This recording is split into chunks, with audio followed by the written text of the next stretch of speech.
Supply Chain Talk, the live webinar with no presentations, no PowerPoint, just talk.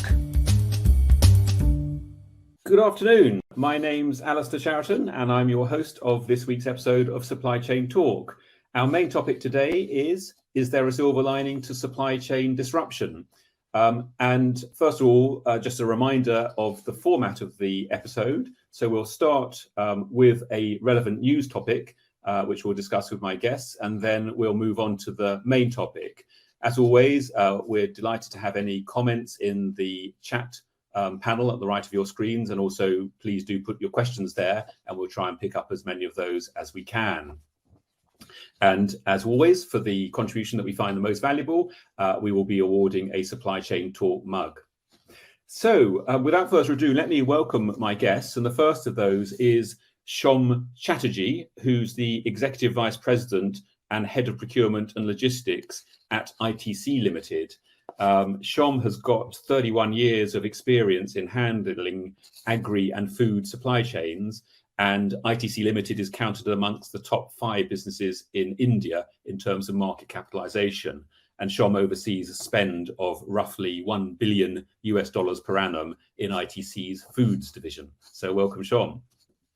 My second guest is Soraya Karimi Govanlu, who is the only female director at Smithfield Foods UK and is the supply chain director there, running the supply chain and operation function across the business. Smithfield import over 42,000 tons of food products across multiple proteins and temperature controls each year from the EU to the UK. And from farming to fork, Smithfield Foods has a global presence and is one of the world's largest pork manufacturers. And finally, I have Gary Nowacki, who is the CEO and founder of TraceGains.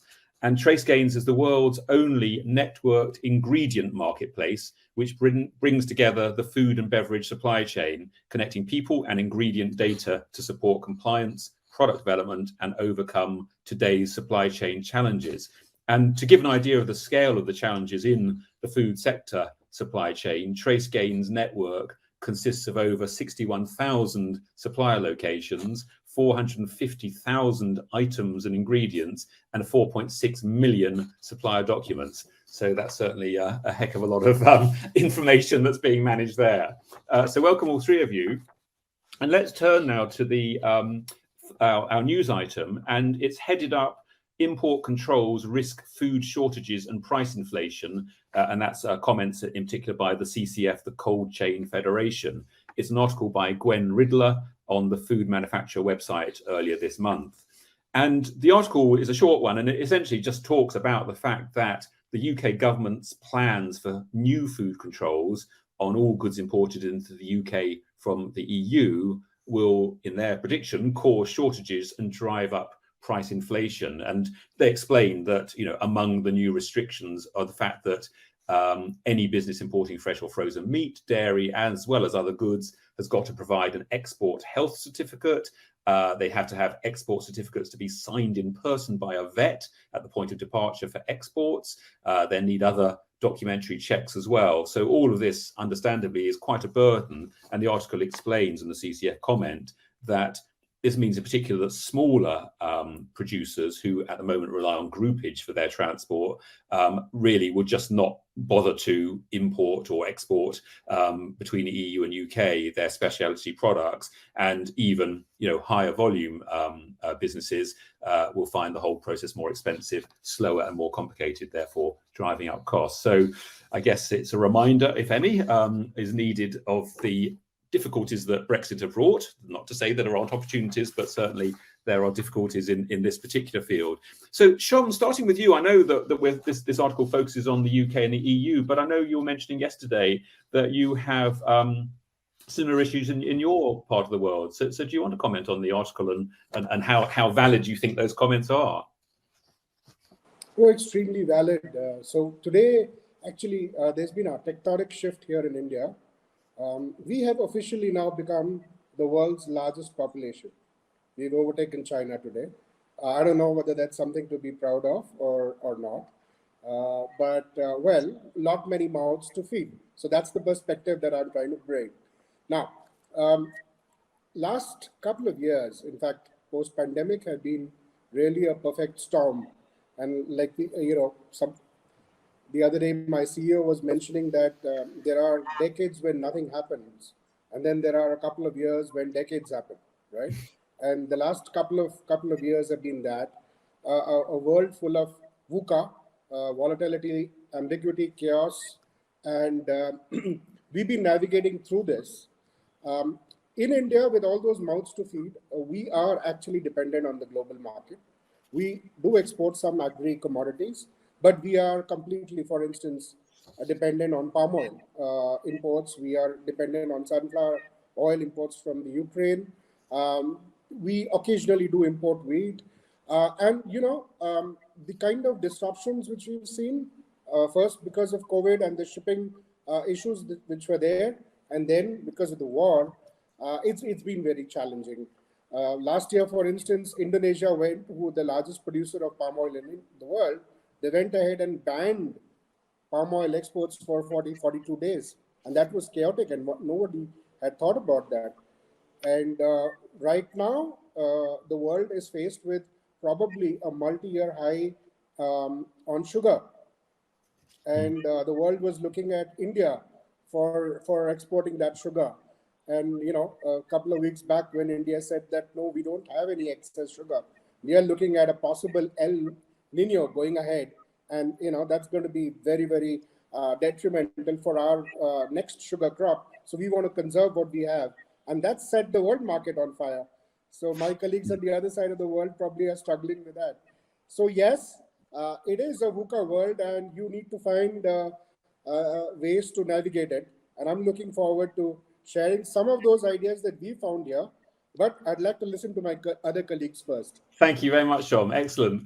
Soraya, well, as I said in your introduction, you import over 42,000 tons each year from the EU to the UK. So this must be very familiar problems to you. What are your thoughts on these new regulations? Yeah, it's interesting to see that prior to these regulations, we could bring a full truck in of, say, white meat with one bit of paperwork. Live example now is that we brought in a truck the other week and we had 150 pieces of paperwork just for that truck because of the different commodity codes, because as you were right in earlier saying, Alistair, they needed vet certifications because the product came from a high risk zone. It's product of animal origin for human consumption. It becomes excessive. And I think in the article, what's interesting to see is they have mentioned about groupage companies not wanting to do this. You actually have one of the biggest European groupage companies last year stop doing groupage from EU to UK. Wow. And they only now do full trucks. They don't do groupage anymore because it's just become so difficult. If one thing is wrong on that truck, the whole truck stops. So, and it's it's interesting. It's a challenge.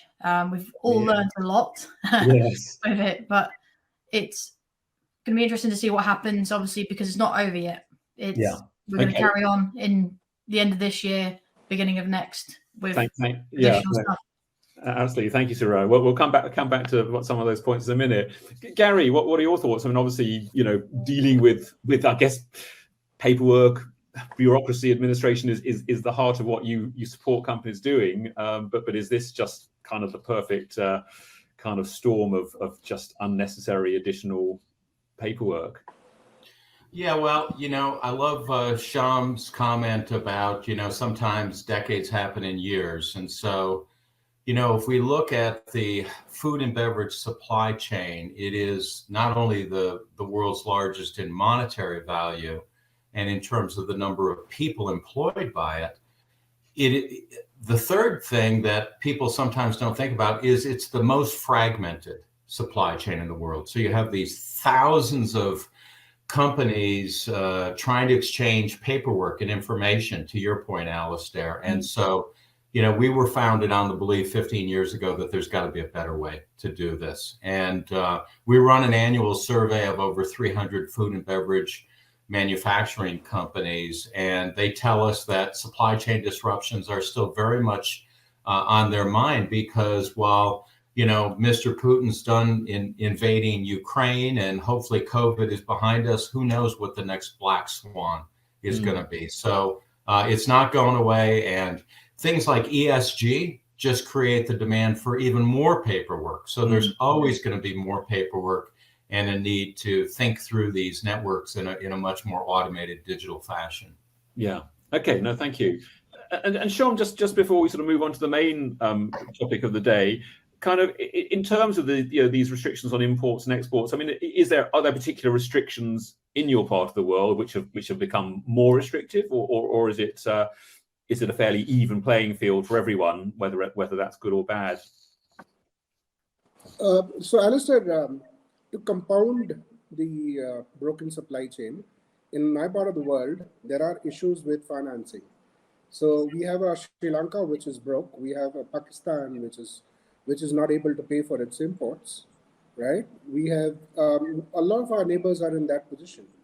We are lucky because while we are a huge consuming nation, we also produce a lot ourselves.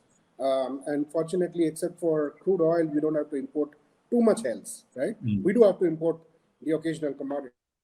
However, the frequency at which the countries with whom we trade have been changing their policies have been extremely disruptive, right? So I don't need to tell you about what's happening with the war and the grain corridor over there. It's on and off. But we also find our own country reacting and becoming protectionist. For instance, the world was looking at some wheat to go out of India last year. We banned it overnight. We've just banned sugar exports. We are looking at a shortage of pulses in India, so we are now looking at importing. But while we import that, and Canada and Australia are willing to export it to us, but in India we also have issues with something called non-tariff barriers, right? So there is no tariff on it, but the kind of phytosanitary rules and the other paperwork, as Sarah was just talking about, makes it just impossible. So you're getting your head around all of that. That keeps us busy. Okay, thank you. And Soraya, picking up on a kind of interesting point you said, the fact that it's just such a problem now importing from the EU to the UK. I mean, is there an opportunity perhaps that it just means that people have got to get used to not being able to have products from all over Europe? They just have to stick to locally produced, beef, pork, chicken. And is that perhaps an opportunity to British farmers in particular to say, well, you're not going to be undercut by foreign imports because it's just so difficult? Yeah, I think there is that thought process. Unfortunately for us in the UK, we like the best cuts of meat. And being able to sustain that on the marketplace, you can't do with just British meat. You have to import in some form. Now, what we saw in the marketplace was, although we were pushing up EU priced meats coming in because of the cost, British meat was also going up because it was allowing them to push the market because that demand was there and people were trying to get British meat. So there is definitely an opportunity, but I also think there's a good opportunity for businesses to be able to understand the process, get it in place, learn a lot more, do it seamlessly. Obviously, if the HMRC website's working well, then that's always a bonus. And then being able to integrate with British markets more would be really good. And I think we should support more where we can to grow EU as well as British. And then we can have a sustainable market for all the consumers, really. Yeah. Okay. Thank you. And Gary, finally, for you, I mean, are you seeing with your clients, I guess you're plugged into loads and loads of businesses in the food sector. Are you seeing more markets where things are moving locally, produce locally, sell locally? Is that a trend you're starting to see then? Yeah, we talk here in the U.S., but I think also it's happening in Europe and other parts of the world about reshoring, and it's obviously an attempt to make a supply chain more resilient. If you can have a more local source, hopefully when the surprise or black swan comes, you'll be a little bit more agile. But also it ties into ESG issues, obviously, and also cost issues and lead time issues, being able to source more locally. So We used to see 10 or 20,000 searches per month in our marketplace, people looking for new suppliers and new ingredients to buy more locally or reshore. Now it's well over 50,000 and headed to 100,000 searches per month. Wow, that's interesting. Very, very interesting indicator of the interest in that. Thank you. Well, it's a really interesting topic and a little bit depressing for how things are between the EU and the UK. But it's a nice sort of lead into our main topic, which is, as a reminder, is there a silver lining to supply chain disruption? And Gary, as you were saying, we've had Ukraine, we've had COVID, we've seen Brexit here.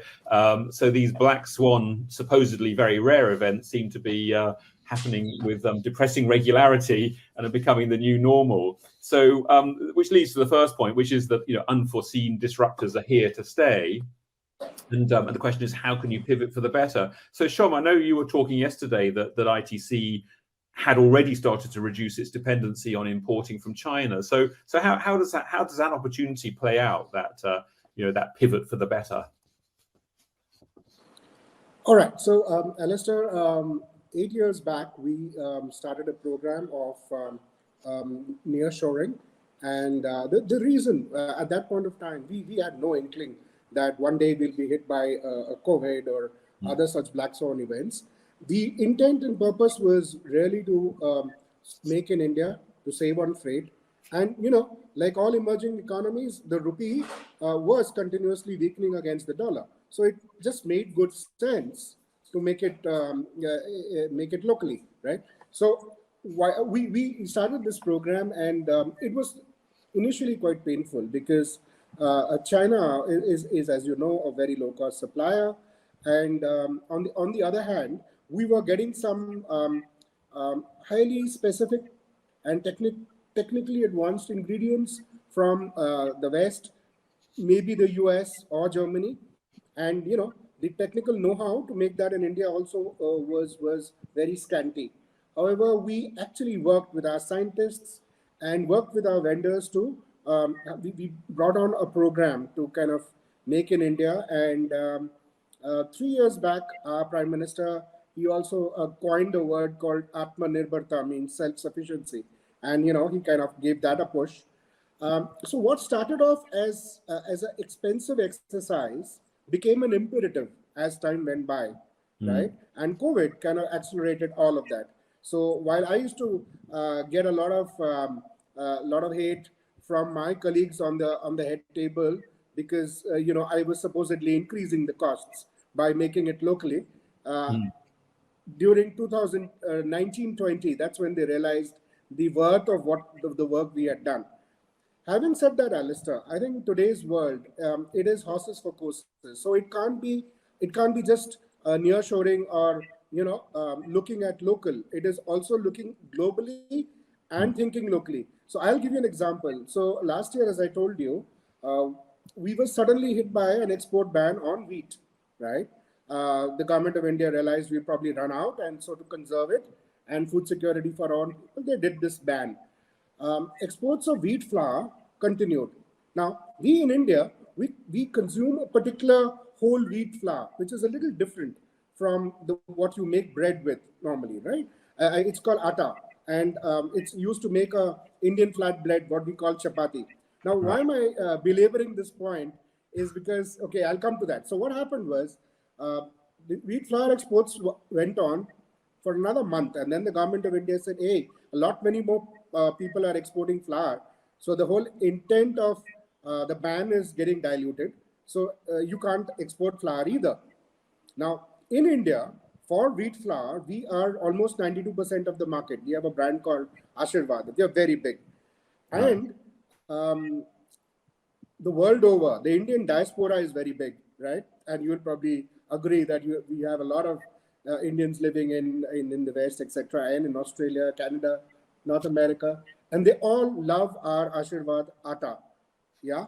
And we had huge exports, and all of a sudden this was completely cut off. And you just can't make our roti, the chapati. You just can't make it with normal wheat flour, right? Which is available in your stores there.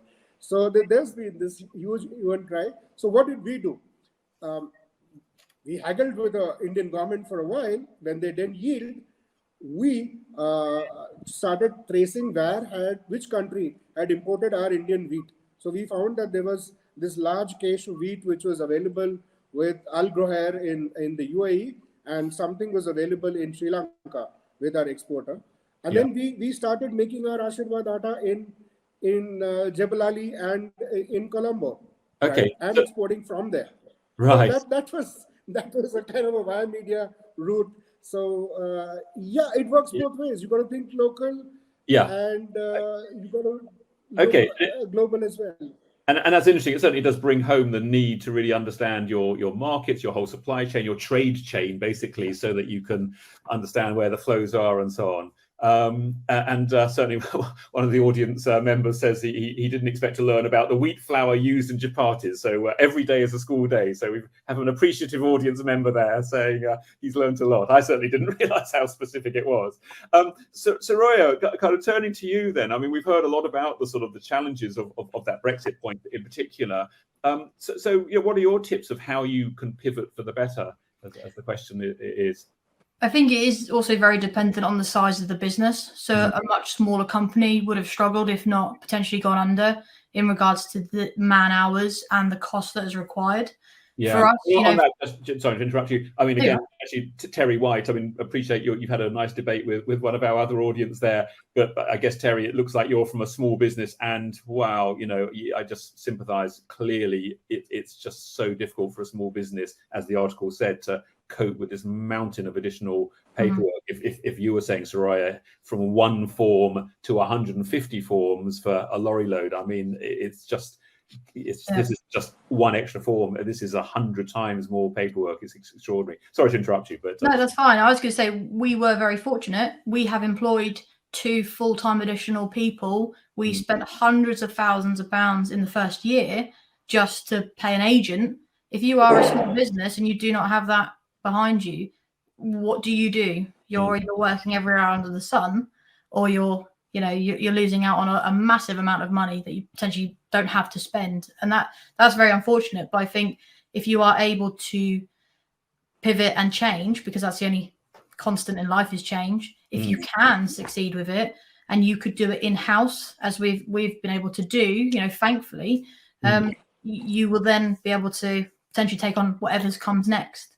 Right. And I think that's the only way you can sustain a business, is by keep trying and trying to learn things. But you in a slight sense, you have to be a little bit lucky to have that financial backing and that knowledge as well in your business. Yeah. So difficult for the smaller business. Gary, I don't know. Again, in your client base and so on, have you got businesses of all sizes, and are you seeing differences between the ability of bigger versus smaller businesses to be able to pivot? Well, regulations, whether they're UK, EU, US, what have you, regulations are going to be the same for small businesses and large businesses. So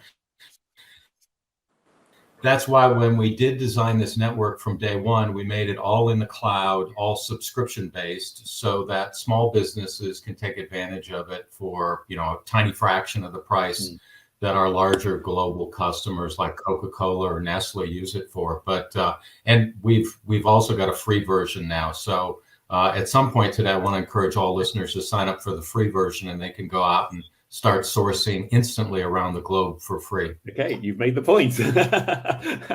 That's good to hear. Let's move to the second point, which is about how a digital technology is supporting brand agility within the supply chain. So I guess you've introduced that nicely there, Gary. Shom, I mean, are you making huge use of digital technologies now in ITC? Oh yes. So in a world where 3 years back, my earlier version of SAP was having to be retired. So I had a choice of buying maybe a SAP HANA, and then the cost was quite high. We ITC, my company, we also have a infotech division. So and I'm in the Silicon Valley of of India, which is a place called Bangalore. I guess you've heard about that. So we guys make our own stuff and we do it very cheap. So yes, to answer your point on digital, yeah, we started going digital about 5-6 years back. We use an app for all our RFQs, and it is developed in-house. We have full connectivity from that app through bots into our current instance of SAP. We also, for instance, leverage extensively web crawlers. So like, I'm primarily in the commodity space, being a large buyer of agri-commodities.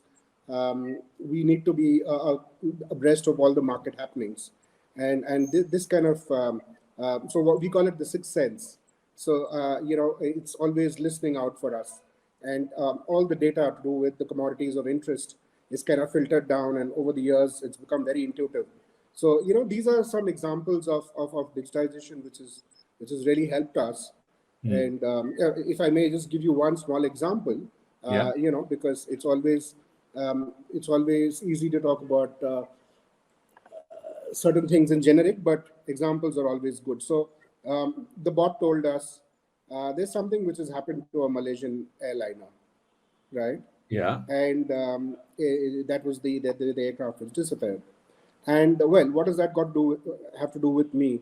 I buy a lot of palm oil from Indonesia and Malaysia. The index is in Bursa, which is in Kuala Lumpur, Malaysia, the palm oil index. And because of this accident or this disaster, the Malaysian ringgit tanked 22% in 3 trading sessions. And that just made oil that much cheaper. And I wasn't looking a gift horse in the mouth. I was getting the oil cheap. And my sixth sense was telling me it's a great time to buy. And I bought. Yeah. Well, like all things in this volatile world, it corrected. And within 5 sessions, it was back to where it was. But what I'm trying to tell you is, you got to, all my colleagues and listeners here, you got to use digital. You got to use digital, leverage it. This is just an example, but there are so many other ways you can do it. Yeah, that's a really interesting example of just being right on top of all the different prices, markets, whatever. Just as in Wall Street traders behind their screens, it's the same in the agri world as well. Interesting example. Soraya, kind of, how are you making use of digital technologies to be more agile? I think, like probably most businesses, developments within Microsoft Teams, Office 365, CMR table or dashboards we've built. I'll be honest, I don't think we are probably as up to the times on digital as we probably could be as an organization. But I'm actually really interested to speak to Gary, and I think that Gary needs to message me after this to see his information. So we do try. We do a lot more on the cloud now. We've removed ourselves from servers, but fundamentally for us, we deal with a product that is kind of natural. There is no set. It's not a widget. It's not, it's very variable in weight and etc. So you need a little bit of human interaction to be able to adjust that. But we've definitely tried. SAP's been implemented, those type of stuff. But I'm always open to new things, and I'm definitely going to listen to Gary now when he's okay. So Gary, over to you. I mean, it certainly sounds as though your solution is a very powerful digital solution, but particularly I'm interested in how it helps companies become more agile, that brand agility. Yeah, so we've been building this network for the last 15 years because the supply chain is so fragmented. And so, what companies have had to do is the large companies have built their own portal and said to all their suppliers, log on and feed us all this information. But that's actually made everybody's life worse because, now these suppliers are just scrambling around trying to make everybody happy. So we said, why don't we take a page out of social networks like Facebook or LinkedIn and just have everybody connect once, just have the suppliers deposit all their paperwork and documents once, and then have it just propagate out to all the customers who are using this system. So that's been the premise of digitizing all this information. And yeah, we do take the documents and also strip off all the fields and digitize them for risk management and formula management and new product development and all of those things as well. And then a big event we had here 6 months ago is we said, why don't we just open this up for free? And so for all the folks listening and on the chat, you just have to search on TraceGains Gather. We launched this new thing called Gather, and Gather allows anybody to set up a free account and immediately start searching these 450,000 ingredients in 130 countries around the globe at 61,000 supplier locations, and allows you to start to do things like, we're launching now RFQs, requests for quotes, requests for proposals, and those things as well. And then, so I would encourage everybody, go out there, set up a Gather account for yourself and start using it for free, and including you, Soraya, and just give it a try. Okay, thank you, Gary. Shom, back to you. I mean, on that point, you were mentioning how when you were kind of moving to producing more products locally within India, that one of the challenges was just the know-how. So would solutions like this, do you think that they're relevant to to being able to kind of, I guess, bring production back onshore where you hadn't produced something locally before? Yeah, so, well, again, if I may illustrate this through an example, right? So we in India grow a fair amount of raisins, right? We do make some local wines as well, but we hitherto never made great quality raisins, which were good enough to be used directly in, say, in an infant food formula or into a cookie, etc. Right?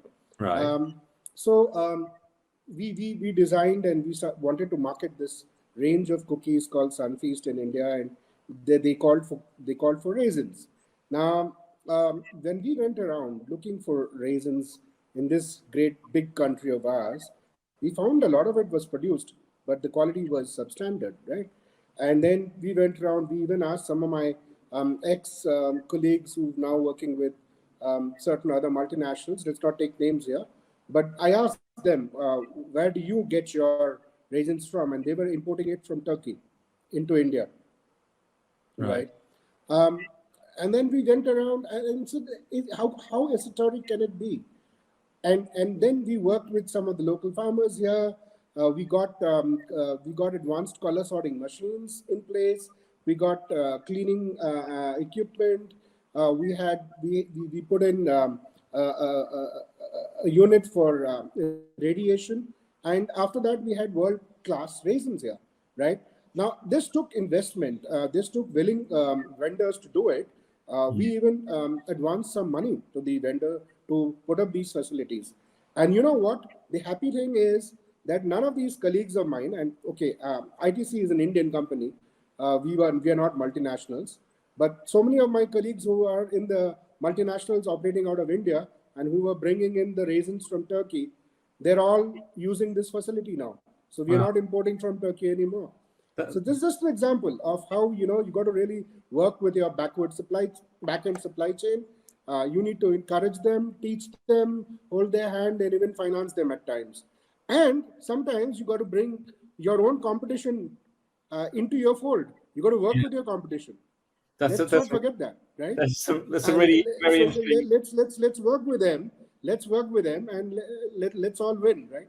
Yeah. So thank you, Sean. That was some very interesting points there. Not least that I had no idea that India even made raisins. I kind of thought I didn't really think of grapes growing in India, and also that you make wine. I had absolutely no idea there was Indian wine. It certainly hasn't made it to the shops over here, from what I can see. So fascinating. But I think the point you make about investing with suppliers is something that I know some organisations in Europe are good at that and will have long-term arrangements with suppliers to encourage that, and others perhaps are more short-term. Soraya, I mean, again, what are your views on how you can work in the supply chain? I mean, are long-term collaborations upstream, downstream the solution to allow to allow that investment because they know that there's a long-term contract and therefore they can invest? Yeah, I think it's always beneficial, especially when you share knowledge and you're open partnership together. I think it helps both sides. So we do buy from one particular source, one company, and that's it. We've been doing so for decades, and that's how we will continue. And same with our hauliers and export agents that we have used. You're talking 20, 30 plus years because we have the good relationship. We share each other's knowledge in import, export, manufacturing, farming, feed, everything. It's all kind of open. So I think it's the way forward. It's how we all grow together, really. Yeah, thank you. I don't have a good raisin story, so I do apologize. Gary, I'm over to you. It's sort of kind of, I guess, just that what Sean was sharing there, just with one ingredient, just realizing that a huge market like India wasn't up to the quality, and then you can find out where that ingredient is. I mean, is that again the sort of thing that people using your huge database of a network suddenly find, okay, well, I really want to kind of find a provider of this. I have no idea where they are, and they're surprised at what suppliers there are locally? Yeah, absolutely. I mean, I hear a lot about how relationships are important, and they are, to Soraya's point. Long-term relationships are great. Being able to call up a colleague and say, hey, can you help me with a certain challenge is great. But that can only go so far. Likewise, it doesn't matter how big your Rolodex is.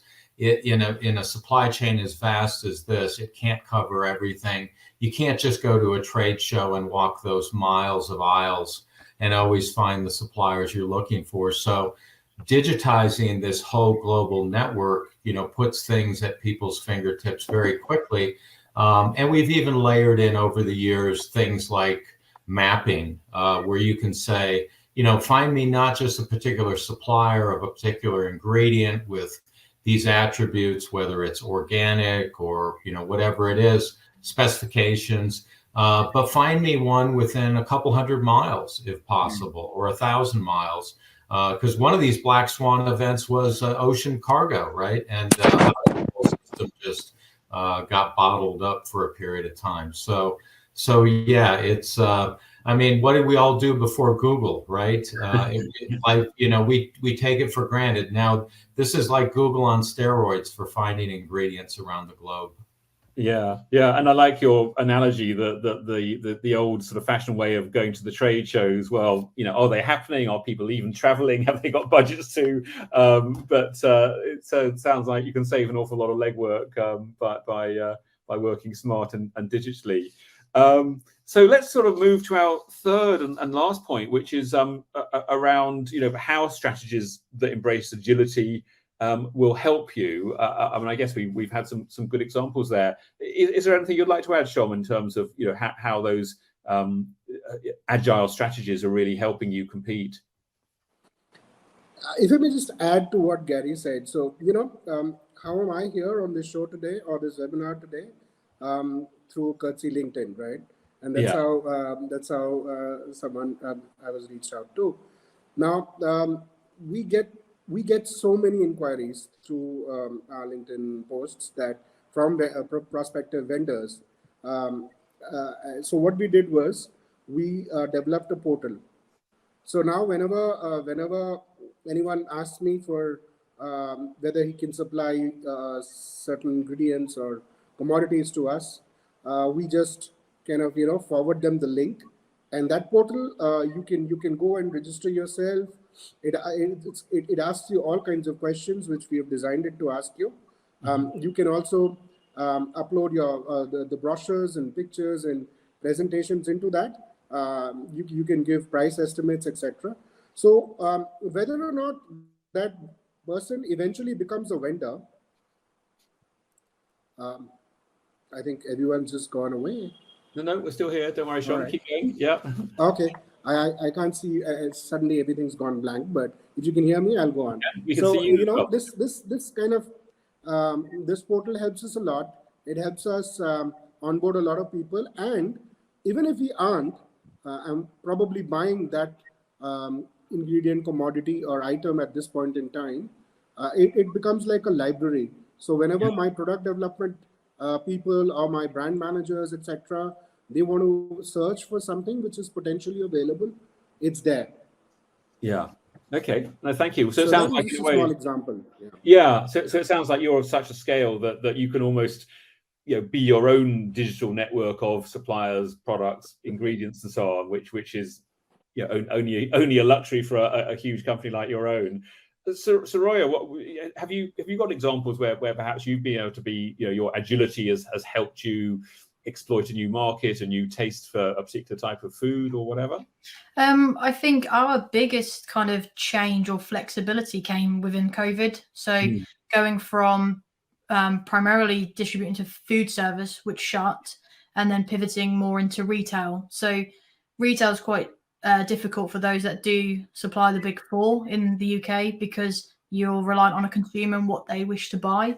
So us being able to remanufacture and pack into branded product that went into those big retailers, we were able to pivot and take every bit of knowledge we could find from their systems and forecasting and sales out and that kind of stuff to be able to facilitate what customers required until the food service reopened again.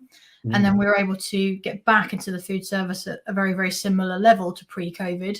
And that allowed us to grow within double digits of the business, because we were able to carry on where we were in retail, but also get back into food service. So right. So just to understand, so when food service, i.e. restaurants and so on, were not buying from you, you started to sell directly to consumers. Yes. So we had already had a platform within the consumer level, but not to the level that we were previous. And we ended up going into things such as care packages as well. Right. So we were donating stuff, which then got the brand out as well. And it drove then further sales. So it was a really interesting time, but you have to, and always have to, remain flexible to what people want, because it changes. We like to change our minds, I think. So absolutely. No, that's a great example. And Gary, have you got some sort of nice examples to share with us of where you've seen, businesses that agility has just suddenly helped them really grab an opportunity and gain competitive advantage? Yeah, if you're able to source faster in an area like innovation and new product development. We talk to folks and say, how long does it really take you from concept to store shelves to bring a new product to market? We've heard anywhere from 6 months on the low end to 15 or 18 months on the high end. And so being able to plug into these digital networks now, that can shave months off the innovation process to get a new product into the hands of consumers that much faster. And that's sort of a C-suite issue. This is something the executives at a lot of food companies care about very passionately. So we found that to be very helpful. That's it. Yeah, and certainly, I don't think we need reminding that the turnover of products in the food sector is enormous. I mean, you've got the established brands, but even the brands are continually bringing in little refinements, new. I think in the UK we've got some coronation kind of versions of regular foods coming out, ready to take advantage of that. So whatever market you're in, it's whatever product. And consumers are driving part of it too. Whether it's new generations like the millennials and Z wanting different products than what their grandmothers cooked. Or whether it's the demands on ESG.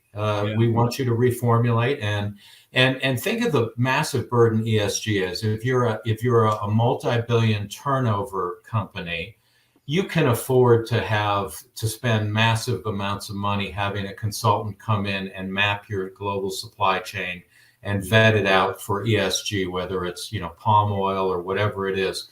But if you're not, how do you do that? And this is an advantage of democratizing this digital network, allowing people to plug into it and vacuum up all this ESG information now as well, no matter how small you are.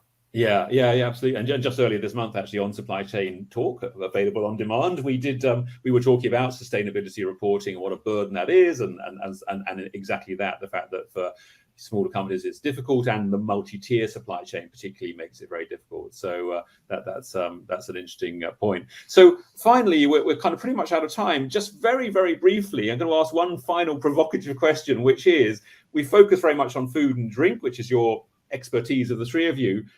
Do you think there are lessons for other sectors? I mean, is there anything stopping other sectors adopting these sort of principles to improve? So, Shom, do you think other sectors can benefit from this? Just a quick answer. Oh, you're on mute. Sorry. I'd like to just show this. It's a familiar brand, isn't it? Savlon. Yeah. We own this brand in India, and so you asked us to foray out of food. So that's my foray. Okay. So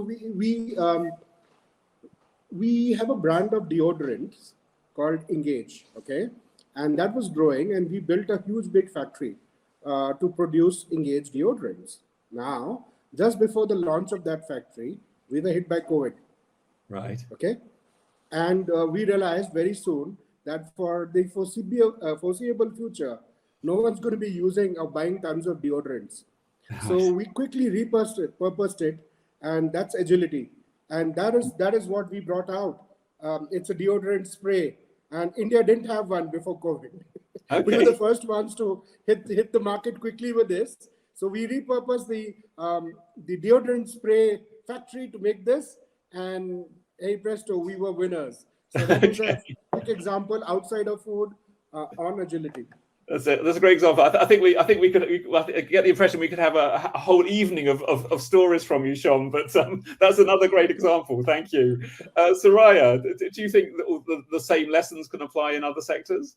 Yeah, definitely. I think it's a business model of growth, isn't it, and development. So I think it's relevant for most, if not all, sectors that you go into. So definitely. Yeah. I do know actually in the builders merchant sector, sort of building materials sector, there have been some sort of common databases, a little bit similar, I think, to Trace Gains, probably not to the same extent, where again there's a lot of technical documentation which can all be shared rather than every customer asking every supplier for every piece of documentation. So there are other examples out there. And Gary, have you got your sights on other sectors, or are you happy enough in food and drink for now? It's I think I agree with Sham and Soraya that obviously every sector should digitize and move into this new paradigm, but we've got our hands full with the biggest sector in the world, and unlike some other sectors, it's highly regulated, right? And it's people eat unhealthy, infected food. Maybe they get very ill or even die. So there's all these issues that only the food industry has to deal with. Yeah. Okay. Thank you. Well, thank you all three of you for some fantastic examples and insights there. Thank you to the audience. I'm sorry we didn't pick up too many of your comments. I think a supply chain talk mug can go to Terry White, Terry, because we did appreciate you sharing the pain of what you were suffering when we were talking about the news item. So we'll get your details to send you a supply chain talk mug. And our next week's episode is a week today on the 26th of April at 4 p.m. And our topic then is your supply chain recession ready? Again, another big challenge for supply chains. Is your supply chain recession ready? And finally, thank you to my three guests. So Shom Chatterjee, Executive Vice President at ITC Limited in the Foods Division, Soraya Karimi Govanlu, Supply Chain Director at Smithfield Foods, and Gary Nowaki, CEO and founder of Trace Gains. So thank you all three of you. Thank you, audience, for your great contributions and participation, and hope to see you at next week's episode. Goodbye.